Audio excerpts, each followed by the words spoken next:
Okay, I think I'm good to go here. Sorry about the slight delay. There was a little bit of weirdness with the with the stream backside of things. Um, but yeah, I think we are good to go here for today. Hello to everyone who is checking things out here. This is our final day of the first cycle of working through the Woodpecker method puzzles. We are picking up on exercise number 1100. There are only 28 exercises or puzzles left in the book, in the course, and we are going to finish up with these last 28 puzzles, and then cycle 1 of the Woodpecker method will be completed, and then next time I stream, which might be tomorrow, might be Monday, we'll kind of figure it out as things go on. The next time I stream, what I'll be doing is doing some kind of testing and working towards trying to kind of see how things go in terms of improving my puzzle rush scores, blitz rating, different things like that. We'll get some kind of little bit of data, you could say, in terms of seeing what kind of improvement has taken place after having gone through this book on this first cycle. Then after that, we'll go through the book a second cycle, then a third cycle, ultimately again trying to get it down to a day where I'm able to solve all 1,128 puzzles in one day, which is going to be a very long day. But yeah, so let's go ahead and jump right into it. We're picking up on exercise number 1100. I have to come down here and hit the learn button. And yeah, let's get right into it. White's move on this one, and let's get going. So I think I might have actually just had the answer on the screen a second ago on accident. I don't know if I actually saw what the answer was. I mean, Queen H5 is looks like a pretty clear-cut answer, at least on first glance. Could be Rook takes H7 as well, I guess, but Queen H5 looks like a good starting off point. Move the queen up the board, we threaten checkmate. What is black going to do about that?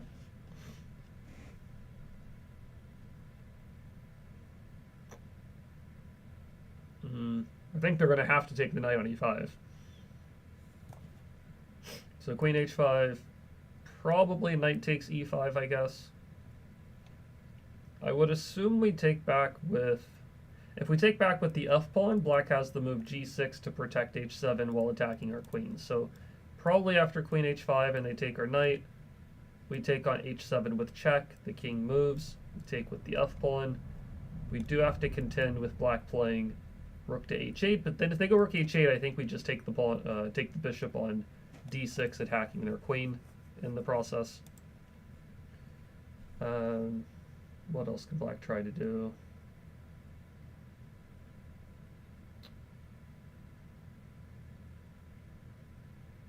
I don't know. I don't feel like I would do a ton of calculation here because queen H5 looks like it's probably winning material without too much of a fight. I guess there are some scenarios where black can eliminate the knight and then play queen takes c2 with some counterplay against our other minor pieces.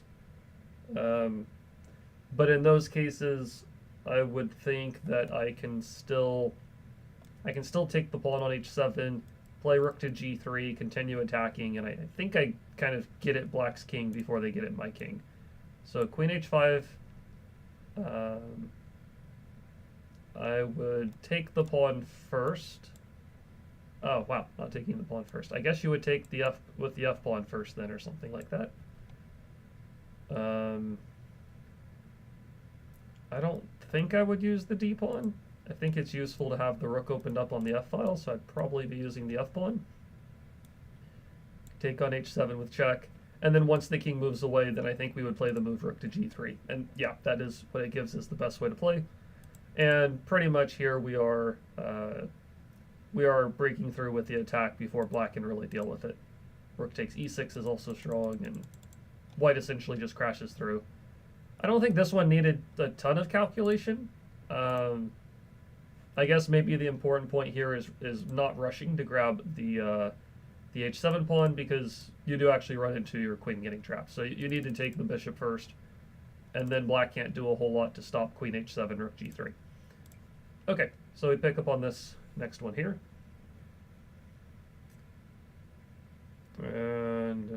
do we do here?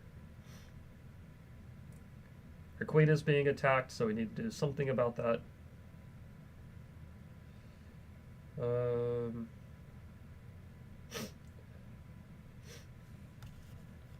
Let's see, we are down a pawn.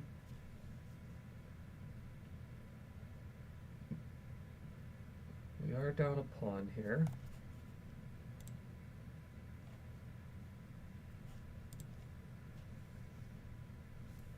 First instinct is just to take on f7 with check, because if the rook takes, we win the rook in the corner. Probably black has to play king to h8. And then it feels like we can just move the queen to e6, and feels like it's kind of just a pretty decent position. Black's king is a bit exposed, our rook on the g file is opened up. We have the bishop pair. Our queen is kind of deep into black's territory. Maybe our queen comes back to the h3 square one day.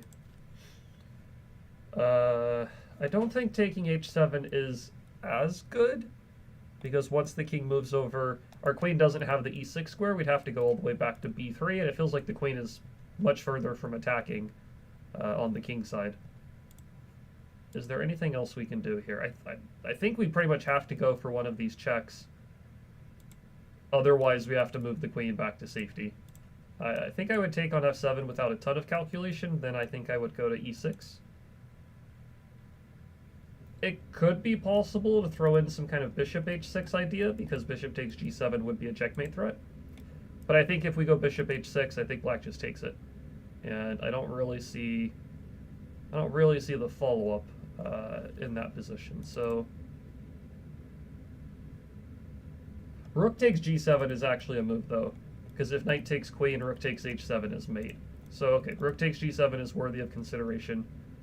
If the king takes, rook g1 check, king h8, then bishop h6, threatening bishop to g7 checkmate. That actually looks pretty strong. Rook takes, rook check, king moves, bishop h6. Probably black has to play knight e8 or rook g8. Maybe they have to play rook to g8. We take the rook, they take back with their rook. But then we can play queen takes g8, knight takes, and bishop g7, mate. Okay, I think this has got to be it then. Rook takes, check, bishop h6. And it says rook g8 fails to take, check, mate, which is what we said. Rook takes, queen takes is lost. Knight g4 is what black tried in the game, I guess. But after rook takes, all we need to do is not take the rook and walk into bishop g5 check. We need to just take the rook on a8. And white is up a piece. And probably going to give mate pretty soon. Okay. Decent start so far.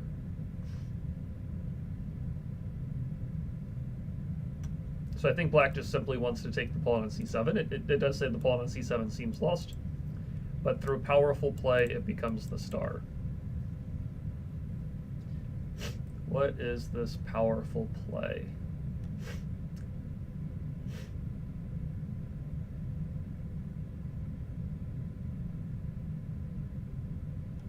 I would like to play bishop g4, but the knight's covering that square, and black could also just take the pawn at the same time if they really needed to. If we check on d8, the knight's got that covered, so that doesn't seem to work.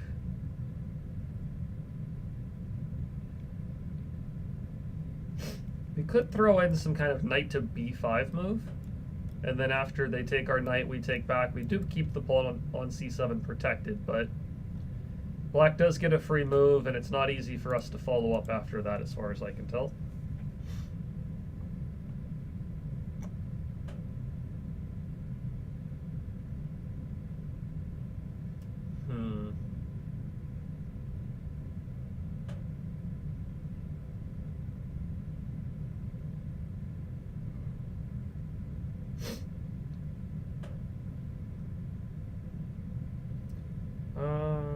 How do we deal with threat on the pawn? Could try some kind of knight to d5, pawn takes, and then hope to push the pawn down the board. But the problem there is that after the trade, black just blocks our pawn on d6, and then they pick up c7 afterwards. So that doesn't really work the way we want it to.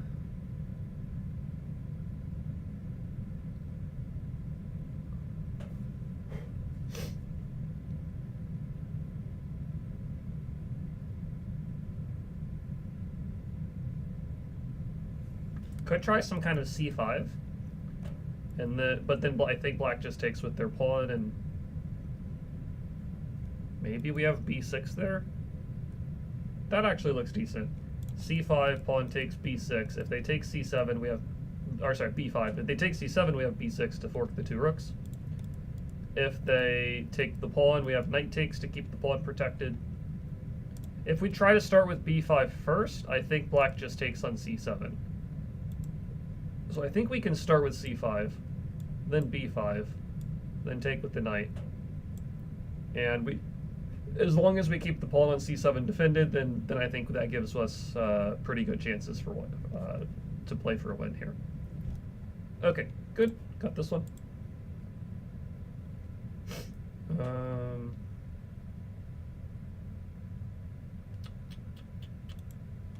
H7's a target.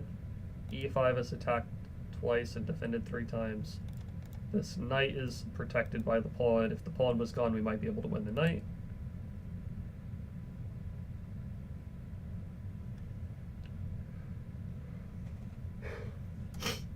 Let's see here.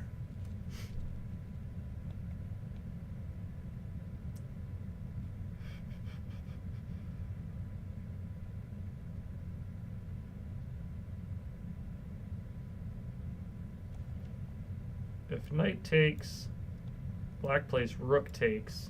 We take f4, take on e1 with check, take back on f4, and we're down a piece. That's not good. If we play rook takes e5, knight takes e5, bishop takes f4. I think black just plays bishop d6, and I don't really see a great follow-up there. I think we're just down the exchange. We could take the knight, but I'm not really so sure if we need to go for that right away.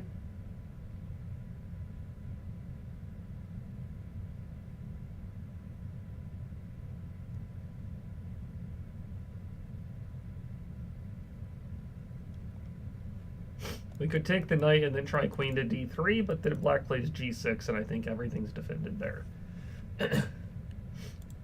Could try knight h6 check, pawn takes, then eliminate the knight and play queen to d3. But I think black still plays knight to f6. We can try knight h5, but then they have knight e4.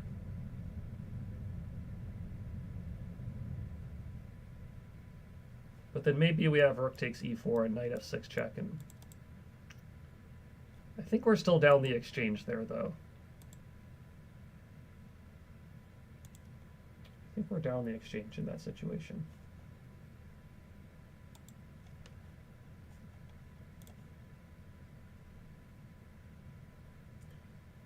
I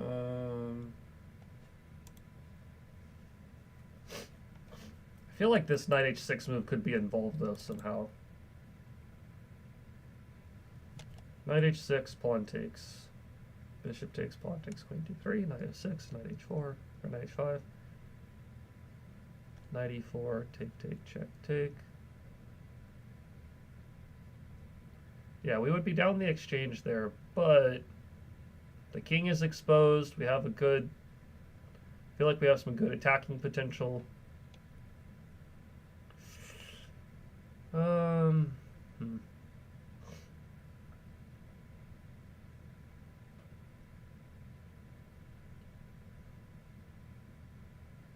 don't feel like that's enough, though.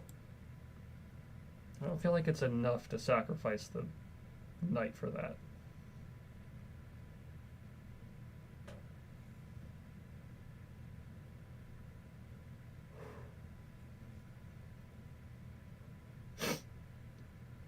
It looks, I don't know. It looks decent, but I don't think it's enough. So is there anything? What else is there? Take, chuck, take, there. Decent.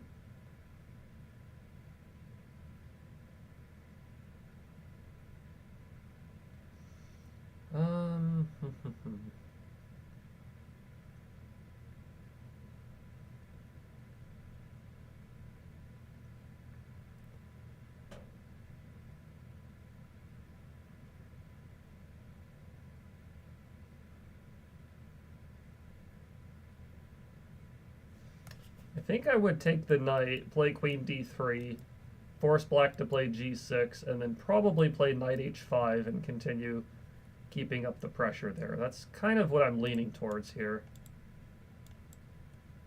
Oh, okay. Queen d3 is an alternative. So something is better. Is it? I still don't think knight h... Oh, hold on. Now it is knight h6. Okay, so knight h6. Then we have queen f5, maybe? Then we would have queen g4 check. Yeah, if he took the knight, we had queen g4 check, and then go to f5, and then it's hard for black to guard h7. Here we can just pick up a pawn, and then probably multiple moves are good here, but this would have been a way to crash through. Black is done for here. Okay. Yeah, I was looking at knight h6 and then bishop takes f4. It does say it's still better for white. It says black is not forced to take on f4, and white is still better here. But this version of things is even stronger. If the knight is captured, then it is queen g4 check, queen f5. So to defend the pawn on h7, black has to give the knight back, and you know, white is still completely winning in this position. Okay, good. Okay. This feels like pawn to b4, trying to get rid of the c5 pawn so we can win the d4 knight. And I don't think black has a great answer for pawn to b4. We take on c5. Then we take the rook on f7. And then we have this check on f6, and we take this rook with check, and then take the knight. Okay, got that one pretty quick.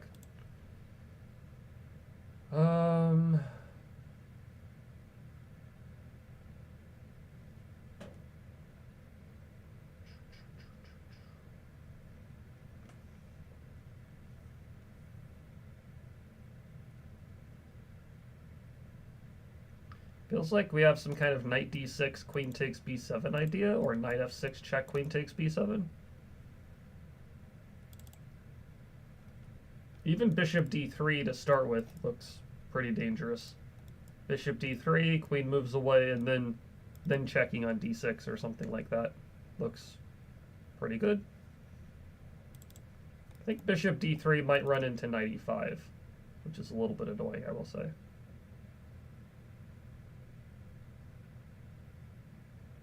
Yeah, that might be a bit on the annoying side of things. Bishop d3, knight e5.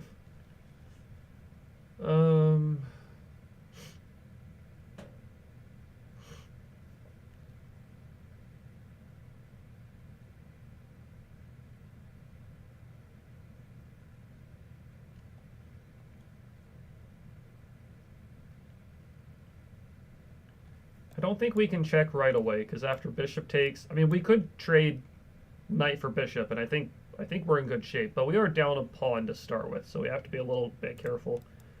We can't play queen takes b7, since black plays queen takes f4 and threatens checkmate. I don't think that works out for us.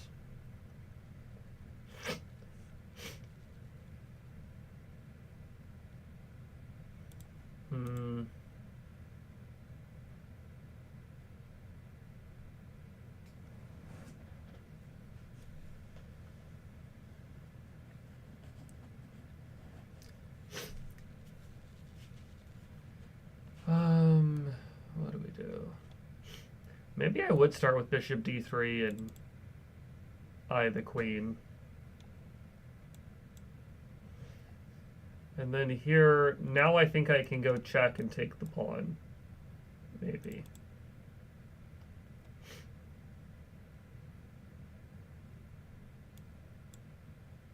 Okay.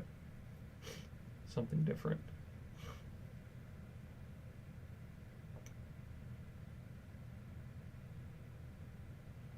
Oh, I guess you check on f6 and take the pawn, because now you don't lose your bishop on f4. Yeah, so you line up towards the queen, then check and take the pawn. If you try to check on f6 from the starting position, I guess the problem is that Once black recaptures on f6, then your bishop on f4 is still hanging. So you kind of want to push the queen away from attacking the bishop, and then you can play knight f6 check. I did think black might try knight e5, but apparently you trade and play knight to g5. Threaten the f7 pawn, and then you still take b7, and you're in good shape there. Okay.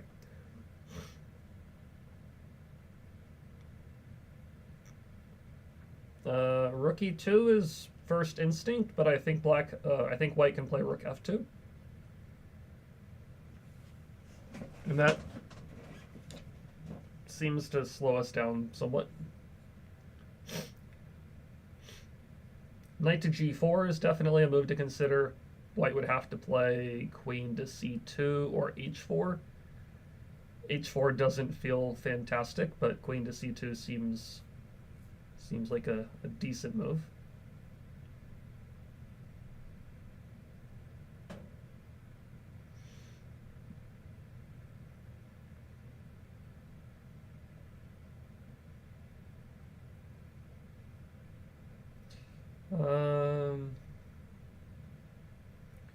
Rook e2, rook f2, rook e1 check, rook goes back to f1. Not seeing anything super special there, I will say. You could throw in knight g4 then, but it might not even work because after rook takes e1. Oh, I guess you do check a few times and take on e1 with check. Okay, maybe that is working. Rook e2, rook f2, rook e1 check. If king g2, knight g4 looks really strong. So rook back to f1, then knight g4. Queen goes to c2. Then at the very least you can take f1 and then h2 and be up a pawn. Okay, I think it might be rook to e2. Oh. Okay, not rook e2. Not entirely sure why. Or why not.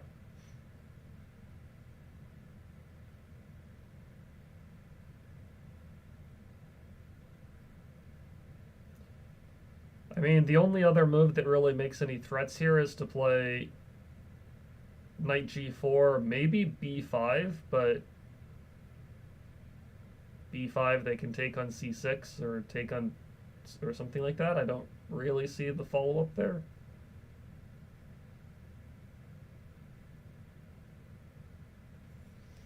I would assume knight g4 is the only other option, and white has to play queen to c2.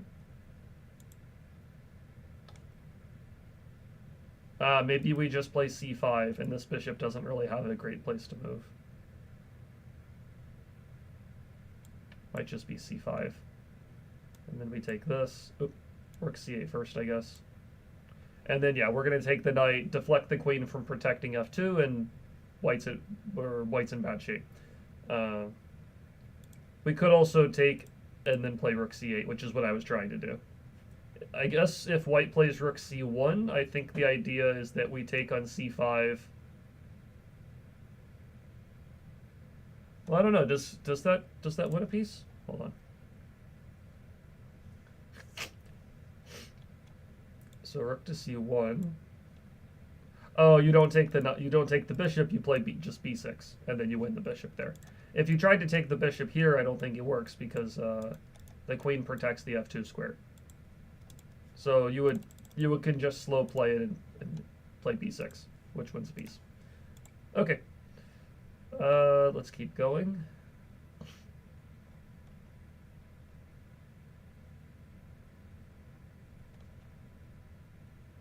I think we can take on f2, and then check on h2, and then take on h3, and then there's too many things. There's a lot of things being attacked there. If we take on f2, white could try knight to e6, but then we take the queen, and then we take the knight. If they move the queen away, then we can take on h3 with check. I think it's got to be knight takes f2, check, take. Maybe we take the knight first on f3. Oh, wow, neither.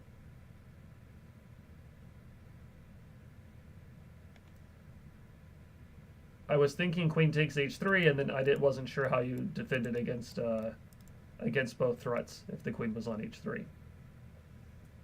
Oh, I guess there's knight f5, isn't there? Okay, knight f5 would be a bit annoying.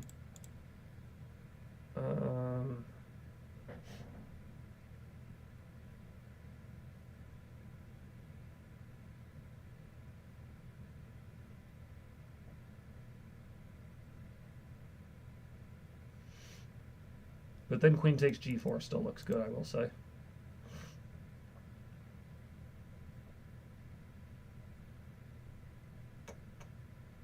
Do we play knight f4? Maybe knight f... No, not knight f4.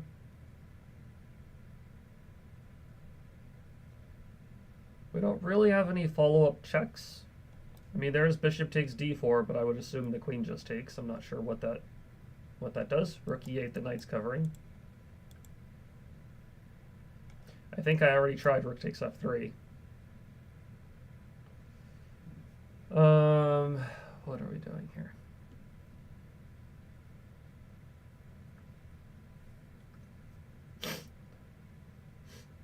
Knight h4, maybe knight h4 is a move. Yeah, okay. Queen takes h3, knight f5 was bad. It also says rook takes f3. All of this doesn't work. But apparently queen to g2, it says keeping control over the second rank. Alright, so why is that so important? What if white just plays queen to e2? Right, that's the move I would think about.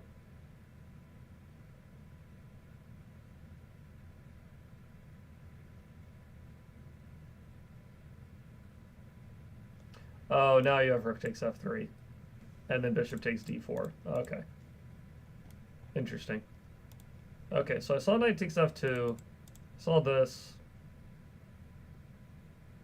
I missed this knight f5 defense, so then there is something better we have to find instead, and yeah, I guess it is queen to g2. Okay. Bit of a tricky one.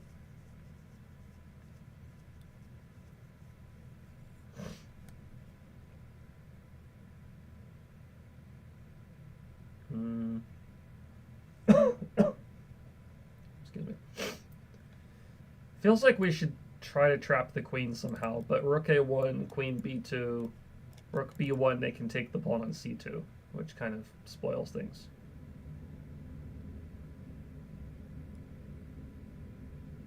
Though, even after the king moves, the queen is actually still kind of stuck. But it doesn't feel like we should be letting the queen grab the c2 pawn. Feels off.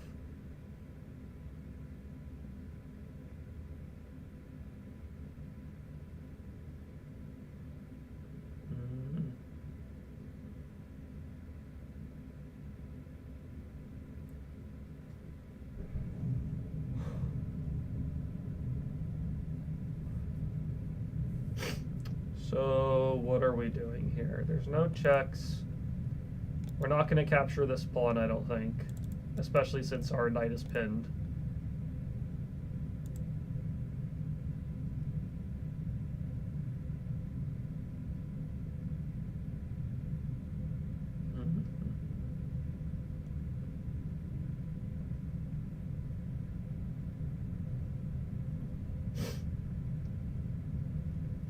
Rook a1 is for sure the biggest threat, but after queen to b2, I'm not entirely sure about the follow-up here. It could be a case where we just, we go for rook a1, we go for rook b1, they get the pawn, we move the king, and then we have threats on both of the pawns on the b file, and I don't think black has enough of an attack. I mean, first of all, we are up a piece. 4, 5, 3, 4, 5, 6, 7. Yeah, we're up a piece for 2 pawns. Maybe it will be a piece for 3 pawns, but then the A or B pawns will drop. I think that's actually fine for us. I think I would go for this. Okay, something better instead. Maybe it's rook a2, knight takes, and then rook b1. Nope.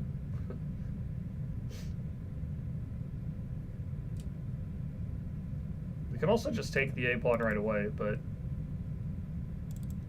I kind of wanted the queen to take.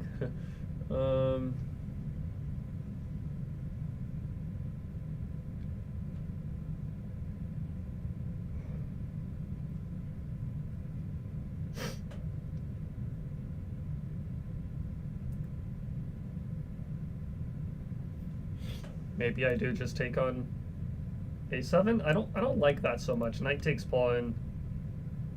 I guess then there's rook b1. I don't know. I guess I would take the pawn. No.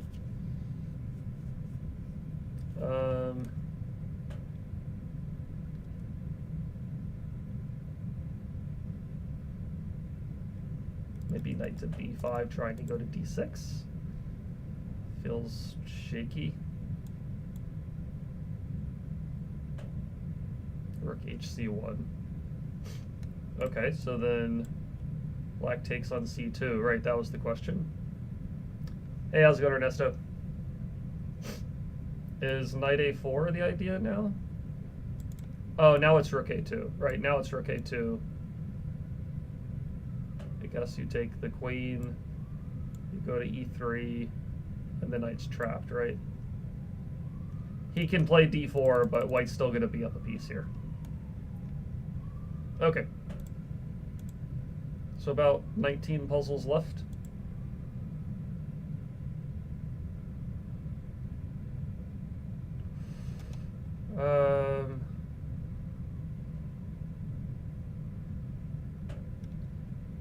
I think we might take this pawn, hit the queen, queen takes rook, take this pawn, threaten mate, bishop takes, bishop back to e4, and then how does black defend h7? I don't think he can.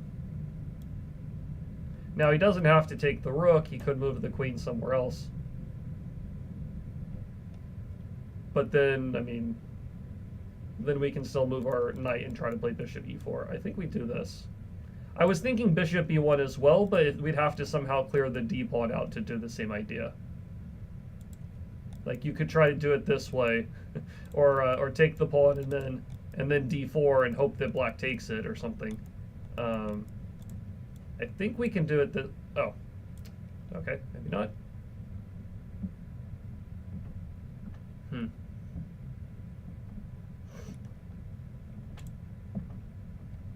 I guess there is rook takes d5. Maybe that's the problem, I'd say. Okay. It's got to involve something with getting at the h7 pawn, especially this lineup seems very relevant. Yeah, exactly. Yeah, that's what I was realizing. Rook takes d5's a bit of an issue. And then they could take the rook.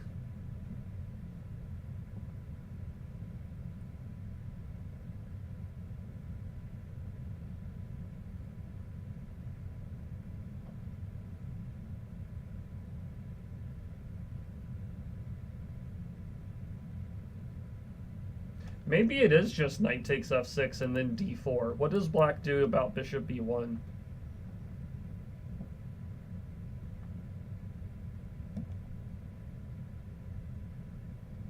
What does he even do? If he moves the queen, we still play bishop b1, and then I don't know how he guards h7.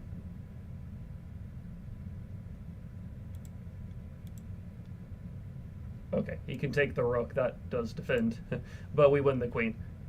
Okay, yeah. So it is this bishop b1 idea, but you kind of just... black has a whole entire free move, and they have nothing they can do about it. d4 first, I think. I wonder, does it reference d4 first? It didn't say anything about d4 first. Why would that not work as well? d4 first. I think with d4 first, I think black takes the knight, we take on f7, they take on a1, we play bishop g6, but then they play rook f7. d4 first, take the knight, take f7, take a1, bishop g6, but then he can play rook f7. He can give the rook back to defend against the threat. And then once we're no longer threatening mate, then we're on the defensive and down the rook. Okay. Yeah, no mate anymore. Yep. Okay.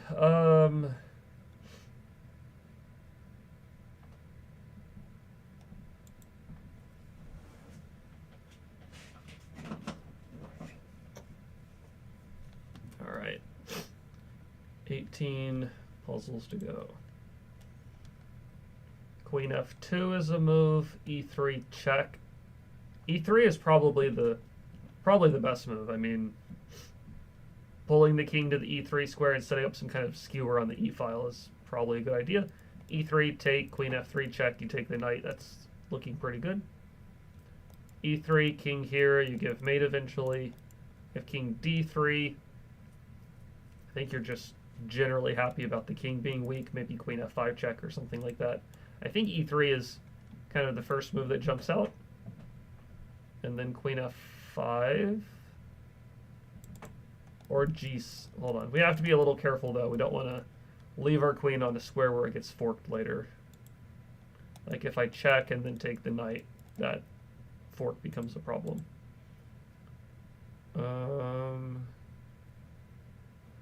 We can also just take the knight, check on f2, and then push the pawn. That looks pretty good. Oh, don't push the pawn. I guess you can check again and then push the pawn. And then you'll promote with check. White runs out of checks here. Okay, good. Rook takes g6, pawn takes, queen takes, king h8. Then bishop g7, queen takes g7, queen takes e8, queen g8. I guess you're still down a piece though, right? Okay, let's be a little bit careful. Could also just be bishop e4 in the first place. You just play it slow and you know, this bishop takes g6 is a very big threat. He can't take the rook right now because of g7 mate. So bishop e4 is kind of a free move. Like we have a free move to do whatever we want. Maybe bishop h3. I guess queen f7. Bishop e4, maybe they still play queen f7 anyways, though, I will say.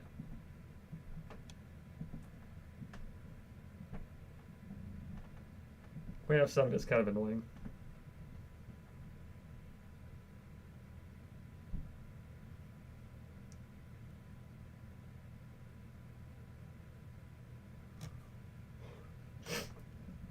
Okay, queen f7 is kind of annoying. Let's see. If we take, king h8, bishop e4, rook g8, queen h5, that looks pretty good.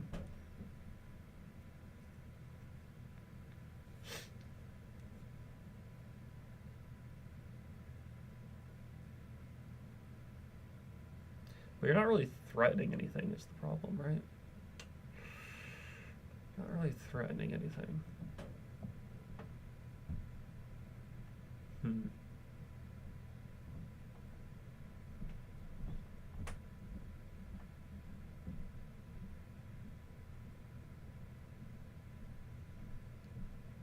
Take, king h8, bishop h3.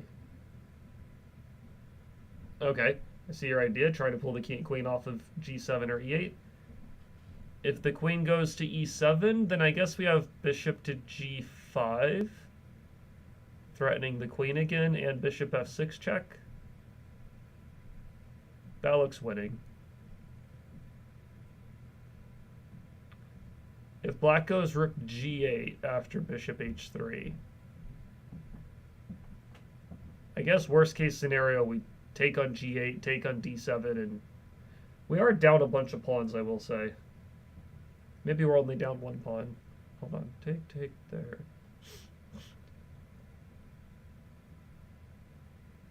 Oh, sorry, for rook g8, we just check on f6 again. Okay, yeah, I think you're right. I think it is this idea. Oop, check this, then this. Here you just take the rook. Yeah, rook g8, queen f6, exactly. Oh, something better than taking the rook. I guess you do it this way, and then you mate on f8. Okay, nice. Bishop h3 is a good find there. Very good.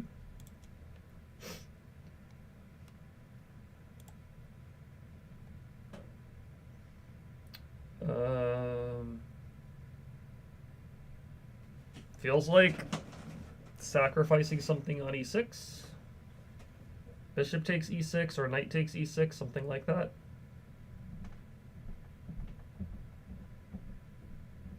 Oh, okay, it's probably bishop takes e6.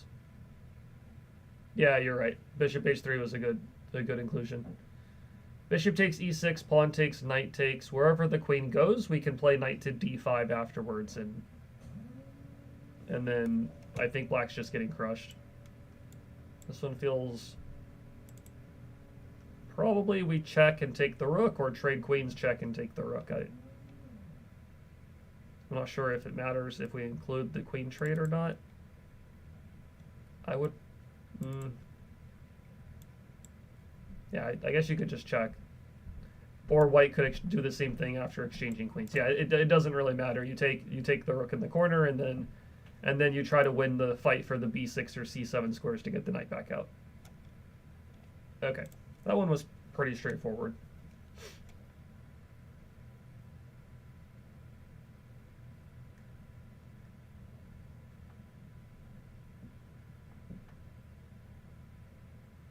Yeah, it doesn't end up mattering. I think we can take c4 and then play rook b1 and push the queen away from protecting the knight. And then I think we win a pawn. Okay, this one was pretty straightforward. Yeah, knight takes c4, rook b1, and we're up a pawn.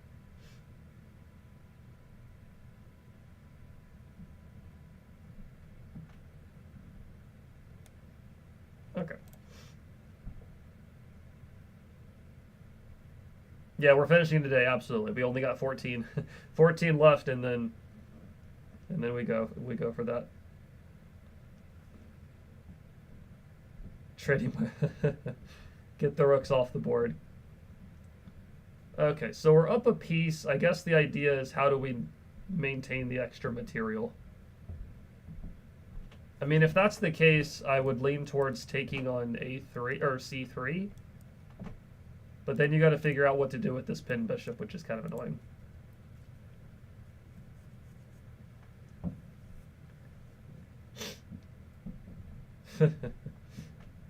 Yeah, it's been, what, this is the end of the third week. Been grinding this pretty hard. Pretty happy to be done with cycle 1. Okay, we are up a piece, but white's threatening our bishop with rook takes a3. They're also threatening queen takes h6, maybe. Gotta be a bit careful here. Bishop e2 does look interesting. Rook takes a5, bishop takes c3, queen takes h6. I guess we can take e1 or something like that, e1 or a5.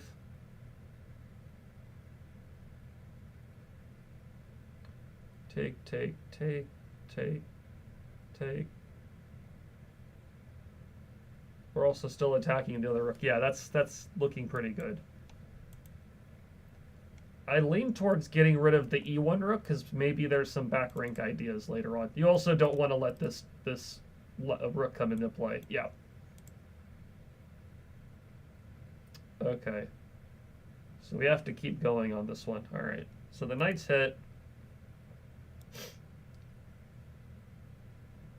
I mean, bishop to b4. Bishop b4, and then you can retreat the bishop or something. They can't take the knight because you have back rank mate. Bishop b4 seems pretty decent. There we go. Okay. And then, yeah. White still can't take the knight because of back rank mate.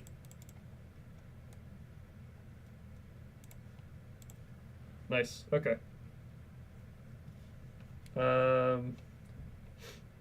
This knight's pinned, so probably some kind of rook e5, knight e5. Rook e5 hits the queen and the bishop, then you take the bishop and take the knight. I think we...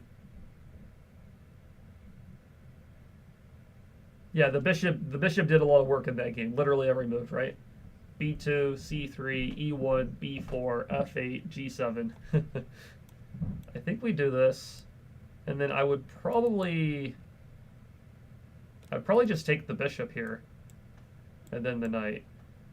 Yeah, this one... The ones we've done today, like the last I started off on 1,100, right? I've already done 15 in the first 45 minutes, which feels a lot faster than the other days.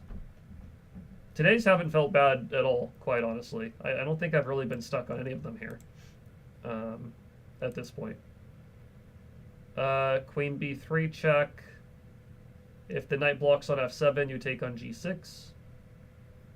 If the queen blocks, what do we do there?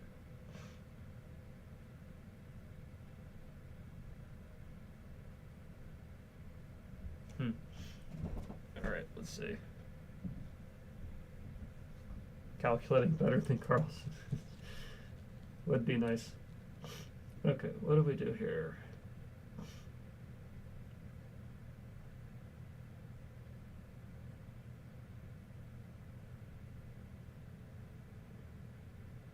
Knight to b5 also looks quite strong, I will say. Knight to b5, the pawn on c6 is pinned. If they take, we get the rook. If they don't take, our knight ends up on c7 or d6, which looks very, very strong. I don't think we check on b3 right away, because queen f7 kind of defends everything. I might go knight b5, actually. Yeah. Knight b5 is the way to go here. But knight d6 and knight c7 are huge threats. This wins material, and this is also a very good position for white. Anyways, okay. Relatively straightforward.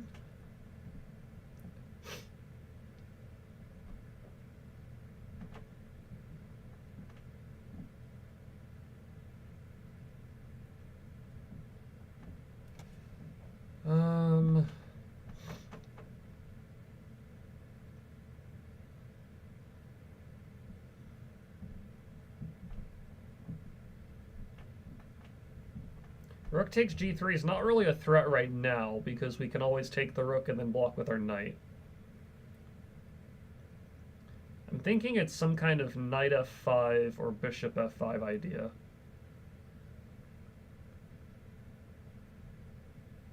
Maybe even knight c7.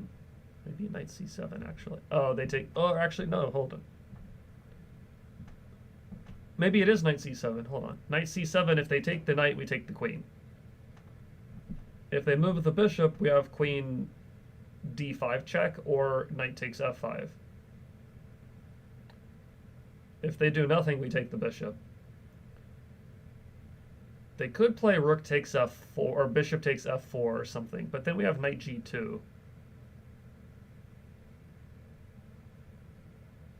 Yeah, I think it's knight c7, actually. Is it knight c7? And then knight g2? I think I would play knight g2 and then take the bishop on e6. Oh, hold on.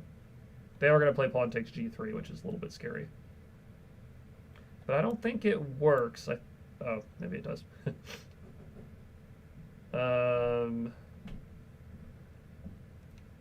Probably rook takes f4, right? Rook takes f4, and the bishop takes knight takes. Yeah, rook takes f4.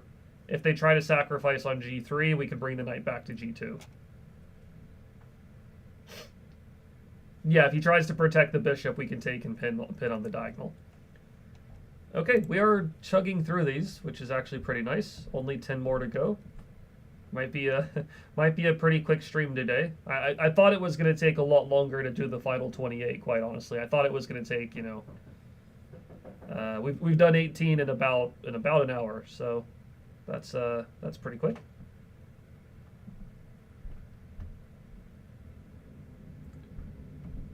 So black is threatening rook takes b2, queen c2, queen takes b2 mate. So yeah, I was trying to figure out how to get the rook off the g file. That's why like I first looked at knight c7, then I was like, oh, it doesn't work. You can take it, and then I realized, oh wait, yeah, no, I want the rook to take. How many are left? 10 more. 1,128. So 10 more puzzles. Okay, feels like some kind of, you know, something in that direction. But again, if we're not quick enough, black is threatening their own checkmate attack.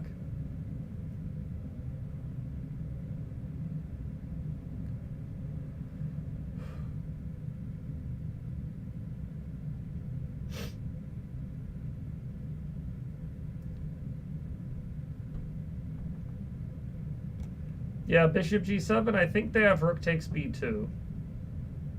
I guess we don't have to take, though, now that I say that. We can play king a1. We don't have to take the rook. That's probably that's a very important point. We don't have to take the rook. So maybe it is bishop takes g7. He takes with check, we go in the corner. And then, I don't know, our attack looks pretty scary. Black can play queen to c4. But then we can take on b2. Like, once our king is on a1, then taking on b2 is a legitimate threat. Because queen c2 is not coming with check. So I do think we take on g7. Oh, we don't. Okay. Why does that? I mean, I thought king a1 worked, but maybe queen to c2 is queen c2 is kind of scary. Well, rook a2 check, I thought we just took it, and then queen c2, king a1. We still have the b2 square covered by the bishop on g7. But I guess it doesn't work for some reason.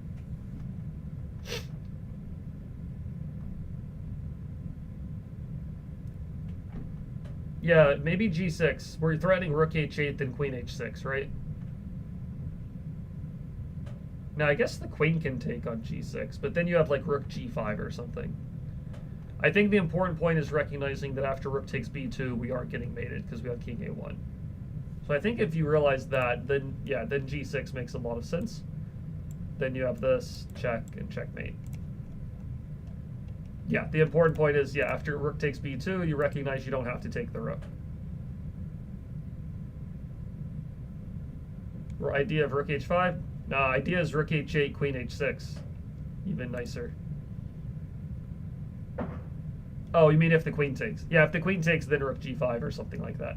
Or rook h5, yeah, okay. If the queen takes, then you are correct. Right here it says rook h5 or rook g5. It says both of these work. Okay, good. 9 more, 9 more. This knight's kind of pinned.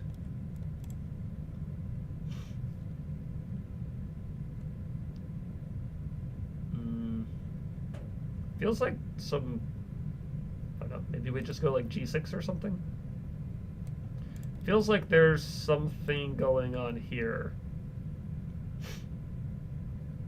But if we play knight takes g2, they will take on d5, I believe.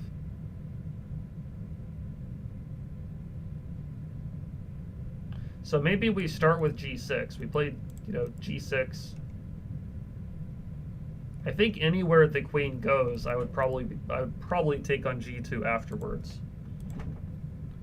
Because if we take here first, this seems annoying. And if we move this knight, then this capture on f7 is annoying. So I would start with g6, I think.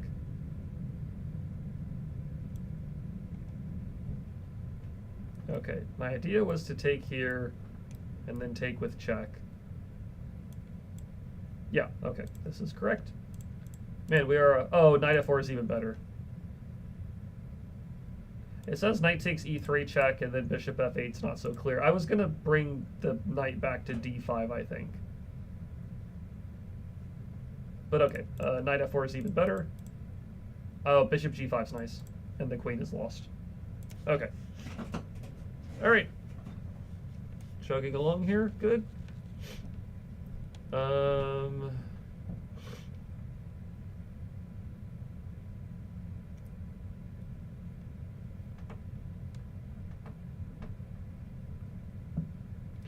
So bishop takes e5. If rook takes e5, we have knight takes f3, lose the queen and mate on the back rank because the knight covers h2. If bishop takes e5, knight takes e5, we have rook takes h3 with check because of the pin.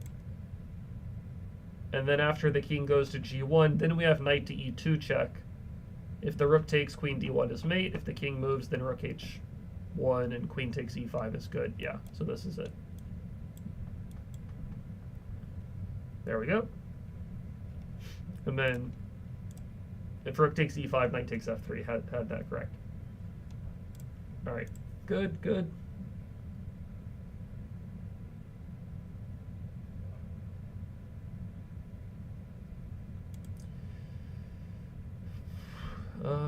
d6 is an idea.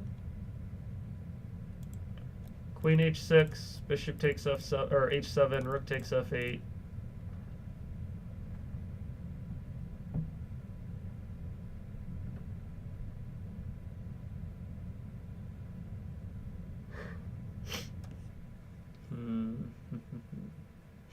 I think it might be throwing in the move d6. There is queen to g7, which seems like it kind of keeps everything safe. But then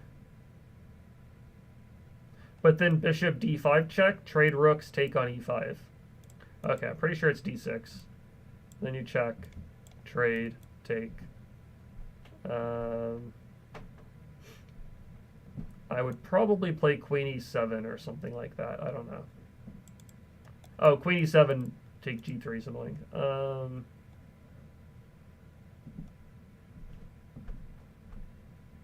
Queen f4 maybe? I don't really feel like I want to trade the queens yet. I don't really want to trade the queens. Yeah. Okay, keep the queens on the board. The king is still kind of weak, and we are not even up a pawn, but the d6 pawn is super strong. Yeah. All right. Good, good, good. Queen takes e6, and then bishop takes c6 is an idea. Then they have knight to b3, which is annoying. Rook b1. But I guess we're still up a pawn, right? 3, 6, 1, 2, 3, 4, 5. We're up a pawn in that position. Is there anything we can do that's better? We can take the bishop and then take the knight, but then we lose our knight. We can take this pawn first, but after rook takes f5, I don't... Or even after pawn takes f5. I don't know, maybe that's fine. Take the bishop, then d2, and...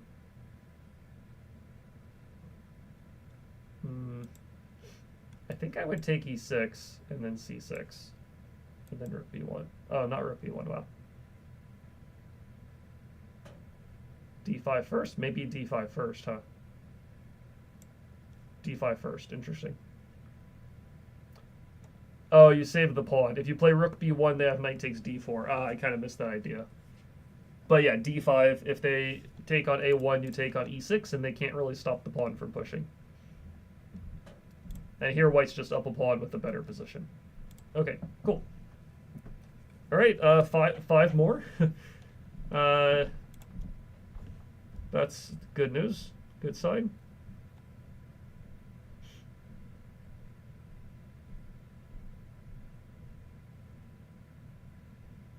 Bishop to b3, then you threaten the rook as well as check and take b2. Bishop b3 is kind of my first instinct here. Oh, okay. Not a good first instinct, apparently.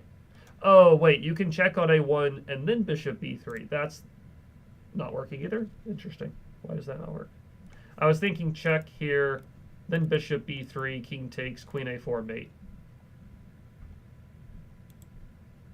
Something is better, apparently. Bishop a3 and then bishop b3? Maybe that's even better. Wow.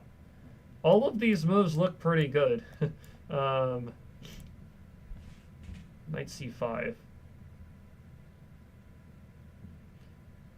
Is your idea to clear the d file? Hold on. Knight c5 and then the pawn takes?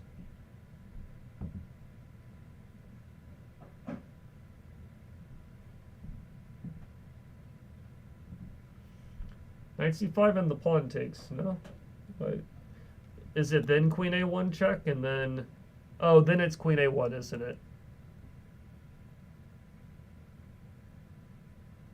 Because you can't take the knight on f4 yet, because queen takes f4 is a check. So knight c5, pawn takes, then queen a1, king c2, bishop b3, king goes to the d file, then you have bishop takes f4 with discover check. That makes a lot of sense. Now I wonder if knight e5... I wonder if knight e5 kind of does the same thing. Pawn takes, check, you know, king d2. I guess the bishop on d6 doesn't have as many good discovered attacks. So probably it is Bishop takes f4 first. Wow. I don't know if I would have thought about taking f4 first, but... Okay, apparently you take this first. Then you play knight e5. Ah, that's the key. And now you check, check, checkmate. Why was knight c5 not working? Maybe the downside of knight c5 is it's not forcing enough. Bishop takes f4. Oh, if queen takes f4, you take on c6 and you're just up a piece. Okay. But if the knight takes on f4, then knight e5. Why was queen a1 not winning? Queen a1, it does win if king goes to c2, because you have this attack. But if the king goes to d2, apparently white is surviving here. Black is better, but white's fighting. Yeah, once you see the d file clearing, then it just requires finding the right sequence. Okay,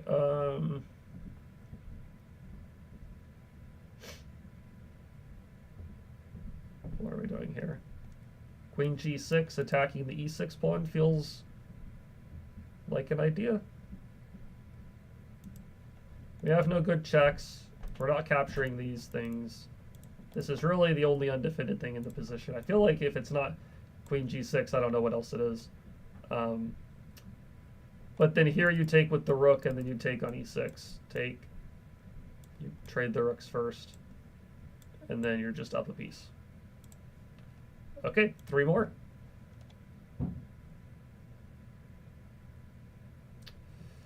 Rook check, rook block. Yeah, how do you not go queen g6 exactly? Like, what else are you doing in the position?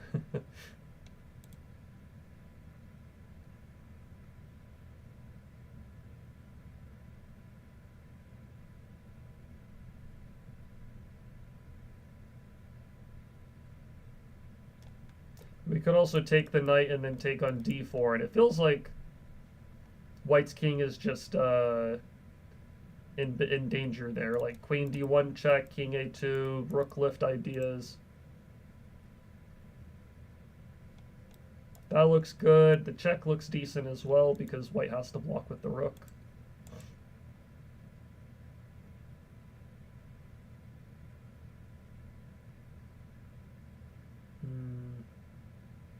Could also start with bishop b5, hitting the rook, and then maybe playing bishop d3 check after the rook moves.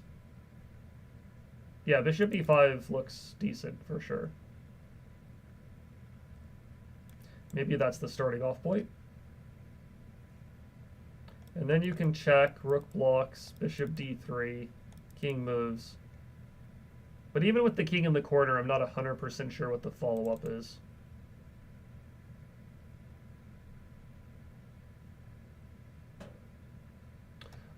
Can we play queen takes d4 right here? Because if knight takes d4, bishop d3 check. Or even bishop d3 right away, maybe is bishop d3 check, then... Yeah, actually, I think it's queen takes d4. Yeah, I think it's queen takes d4. If knight takes bishop d3 check, rook takes back rank. We made on the back rank. And if rook takes f3... I think then we go bishop d3 check, and then some kind of queen g1 mate. Yeah, I think it's not queen takes d4. Well, okay, if it's not queen takes d4, maybe it's bishop check first. Okay, says alternative. Maybe it's rook check first, and then... that's weird. Is it rook check first? Bishop check? It said alternative for this, so... I don't think you take the rook. That doesn't make really a lot of sense. You could throw in queen c6 or c7 trying to check on c2 and c1, stuff like that. But then he plays rook c5, which is at least somewhat annoying.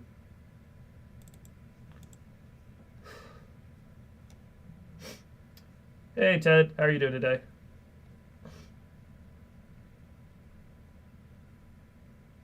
It might be queen c6, yeah, but I thought rook c5 was kind of annoying. I was still waiting for the course to go on sale. Yeah, I think that they're finishing up the... Let me see here. I think they're finishing up the strategy and in-game sale. I believe it finishes up in like a day or two.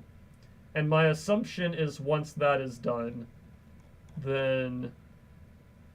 Let me see here. Strategy and in-game. Yeah, that sale ends in 1 day plus 18 hours. So what's that? 24 plus 18. I guess in about 42 hours. It ends in less than 2 days. And my assumption is that the opening courses will go on sale after that. But I'm not 100% sure, unfortunately. I'm going to try Queen C6 here, Ernesto, or Queen C7 or something. Yeah, Oh, Rook F2, it's just kind of a slow move. Just lots of good moves are available. Bishop D3 check, King A1, Queen takes D4. Apparently, it says Black still has a large advantage. Okay, I think our move was good enough. I think our move with Queen takes D4 was good enough, quite honestly. I want to see what the computer says. Yeah, Rook F2 feels so slow. It is the best move. What's wrong with Queen takes D4? Oh, Knight C2. Knight C2, this is the defense. If the king moves, then we're winning. Yeah, King A1, then we are winning. But if the knight can go to C2, that completely trips us up. That's very annoying. So yeah, apparently you just kind of play slowly and white just gets crushed. Somehow white's just in very bad shape. Interesting. Let's see. Do you have a course with the white pieces that would be good for a 1000 ELO player? I have the Reddy Nimzo Larson course on Chessable. If I'm going to be frank with you, I don't think it is... I think the opening might be fine for a 1000 rated player, but the course is a little more on the advanced side of things. The explanations were... the text of that course was written and created by Grandmaster Yaroslav Zerbuk. I recorded all of the videos for the course. And I think the opening itself is very good, but the text explanations are kind of probably meant for a little bit more of an intermediate plus, intermediate advanced level, rated player. So unfortunately, I might, I would be disingenuous to say that course is great for 1000 rated players. There's lots of other courses on Chessable that are great for 1000 rated players for white pieces. My French course is great for 1000 rated players with the black pieces, but with the white pieces, it's a little... That might not be the best course for that particular rating. My apologies. Yeah. I did the videos for the course. I didn't write the course up myself.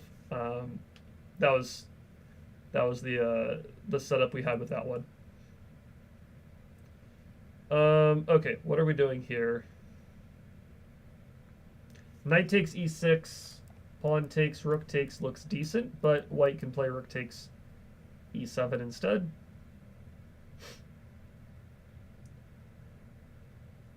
And then what do we do? Then maybe knight takes g7, king takes check, and rook takes d7. Maybe that's the idea. Take that, then that. Looks pretty good. I don't think we go here right away, though, because then bishop f3 and knight f6 or something.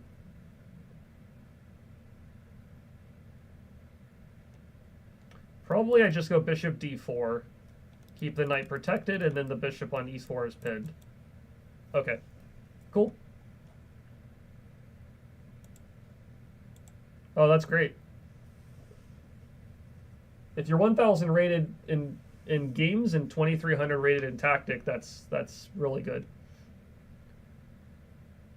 Yeah, so in terms of the opening, yeah. So I think my French simplified course is a good one for that rating range. Um, what would I recommend on Chessable for that rating range?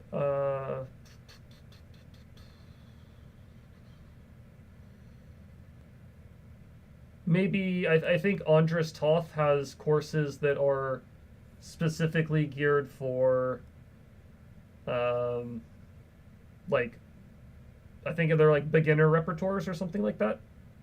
Um, that might be a good a good thing to take a look at, or to take a look at. I'm not 100% sure. This feels like bishop c2, and then wherever the queen goes, knight h3, and then queen takes f2. Now the question is, do I go knight h3, then bishop c2, or do I go bishop c2 first? I think bishop c2 first, because if I check and then bishop c2, the queen goes e2. So I think I do this first, then check, check.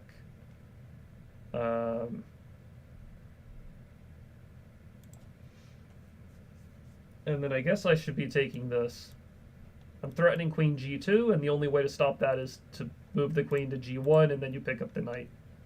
But white's in huge trouble here. Rook f2 is coming, and the knight's hit.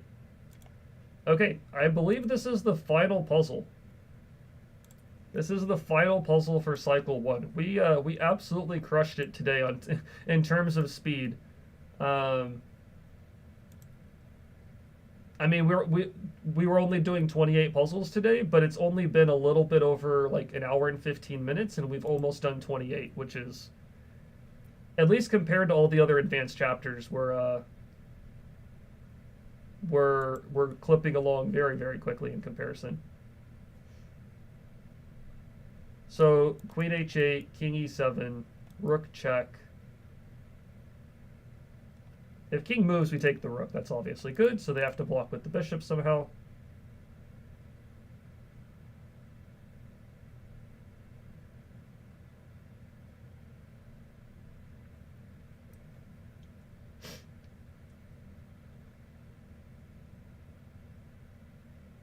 So maybe we start with rook e1. Maybe that's the idea. Oh, wait, or it's rook b7, maybe. Rook b7.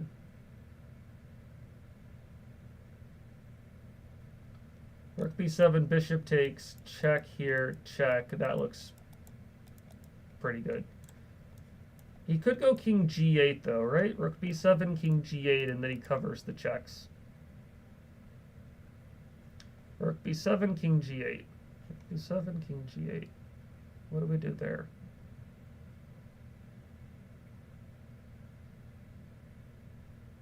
Yeah, that's one of the trickier parts about, you know, the difference between somebody's, let's say, like, tactic puzzle rating and somebody's over the board or, you know, in-game rating. Yeah, in a tactic puzzle, you know there's a puzzle, you know there's something you should be trying to solve. Whereas in a game, you don't necessarily know.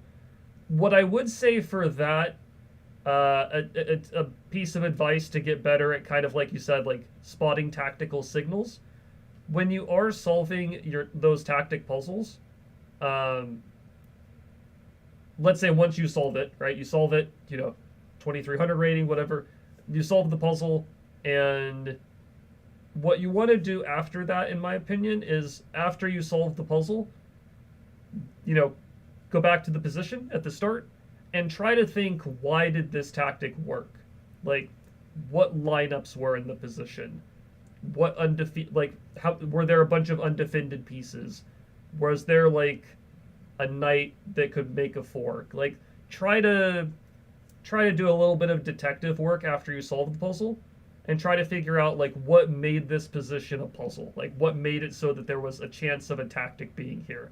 Because if you start to look at the positions and puzzles that way, rather than just, okay, you know there's a puzzle, so you know there's a good move, you'll start to think, why is this working though? Like, there's a certain lineup of pieces. I should look for that lineup in my own games. If I see that lineup in my own games, then it's more likely that there's a puzzle or a tactic.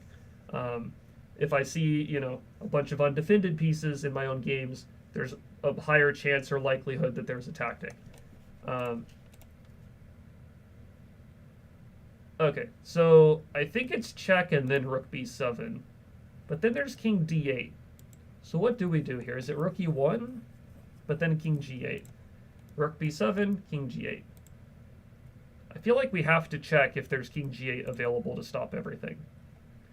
Rook e1, he can't go king g8 there because we take the rook, so I think we have to start with rook e1. But does it matter which rook? I would use this rook. Okay, maybe it's this one. Okay, it's the other rook. And then now the question is, do I check and then check?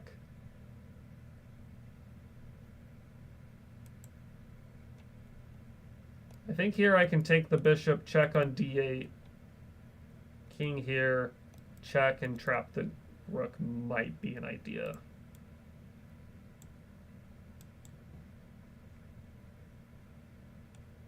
I guess this also works.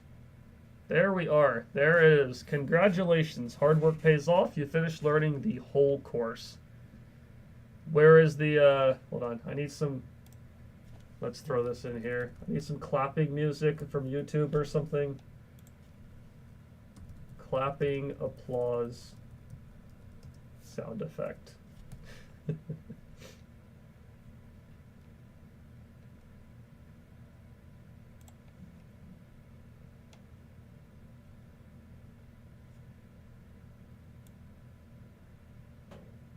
Oh, having YouTube muted would make that difficult, huh?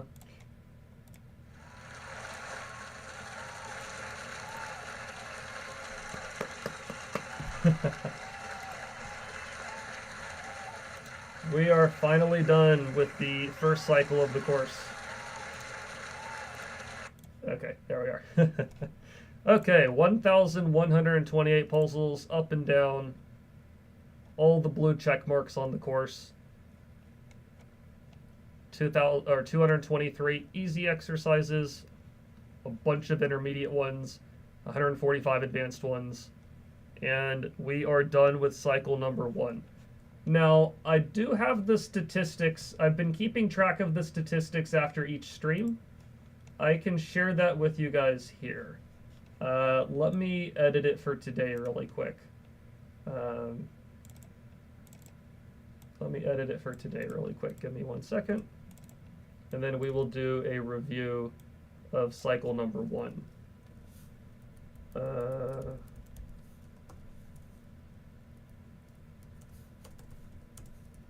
Assuming that I have this all numbered out correctly. Okay, first things first, how long did we stream for so far today? I want to make sure I track it before. About, what time did I start at? How long have I been streaming for? Oh, an hour and 19 minutes at this rate. So that's what, 60, 79 minutes, close to it. I'll just say 79, that's fine. And let's see.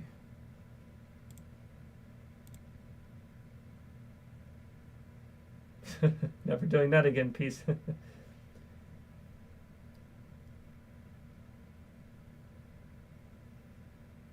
Can a 45-year-old still get to 1800 or something? Yeah, I mean, you can definitely still make progress, no doubt about it. I've got students that have, you know, that are even older than that, that have made very good progress. So, yeah, no, definitely still possible. No doubt about it. Sorry, I'm just editing this spreadsheet on the side. I guess I'll just throw it over here and edit it with you guys. Let's move this around. Okay, let me see how this shows on the screen.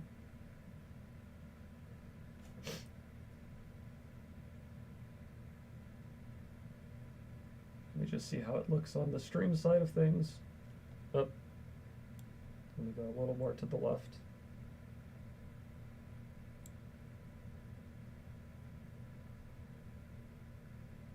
And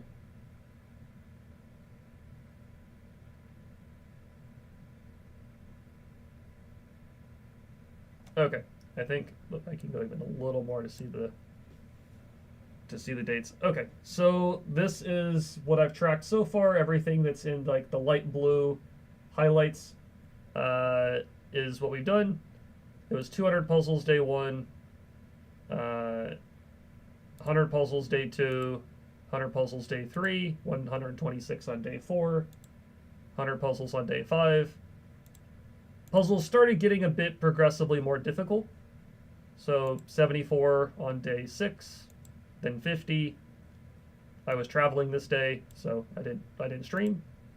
80, 80, 75, 32, 43, 39, 28. I believe that should all add up, if I had my math correct. If I add up through 20. Okay, maybe I'm missing a number in there somewhere, but essentially, yeah, it adds up to somewhere in the 1,128 number of puzzles range. The total length of time for each day. I haven't done the last 3 days of adding up the correct score of the puzzles, but for the most part, I have the large majority of them throughout the 3 weeks so far. And yeah, we are at the end of cycle number 1. It has taken us 14 days to do it. 5 days, 4 days, 5 days, 14 days. And the goal is to, next time that I stream, I'm going to be kind of testing, let's say, my improvement, hopeful improvement, let's put it that way. I'm going to be doing Puzzle Rush, trying to get my highest scores in Puzzle Rush.